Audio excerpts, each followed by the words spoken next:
আমি ব্যক্তিগতভাবে বিএনপির একজন কর্মী হিসেবে আমার সামান্যতম কোনো সন্দেহ নেই যে আগামী দিনে বিএনপির প্রার্থী হওয়ার ব্যাপারে আপনাদের কারো কোনো সংশয় আছে কিনা আমি জানি না।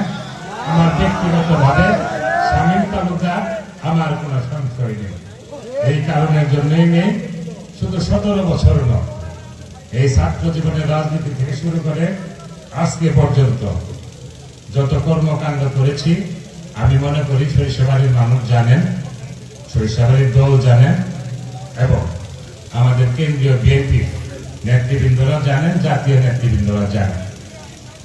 এই বিষয়ে কেউ যদি আপনাদেরকে মিথ্যা কথা বলে আপনাদেরকে আশ্বস্ত করতে চায়, আপনারা সেটা বিশ্বাস করবেন না। আজকে যারা আমাদের এই দলকে কিছুটা দুর্বল করার জন্য চেষ্টা করছে, ওই শ্রেণী ওই ব্যক্তিগুলো বারবার এই বিএনপিকে দুর্বল করার চেষ্টা করে। ওনারা যত চেষ্টা করেছেন বাংলাদেশ জাতীয়তাবাদী দল সংগঠন তত শক্তিশালী হয়েছে, কারণ সেইগুলা চিহ্নিত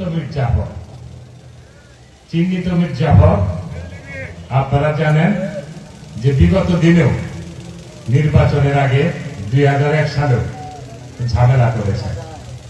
মরহুম ব্যারিস্টার আব্দুল সালাম তালুকদার সাহেবের স্ত্রীকে বাসা থেকে বের হতে দেন না, গাড়ি আক্রমণ করেছিলেন।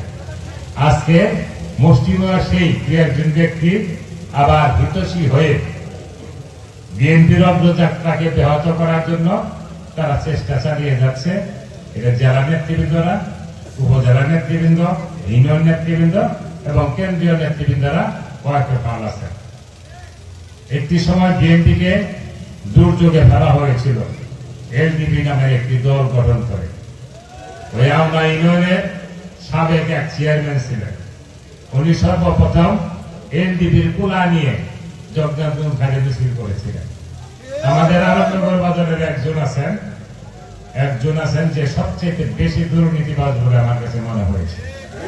সে তার বাসা থেকে এলডিপির ফর্ম বিতরণ করেছেন, কেন্দ্রীয় নেতৃবৃন্দের কাছে সেই তথ্যগুলো রয়েছে। আমরা সেই দিকে যেতে চাই না।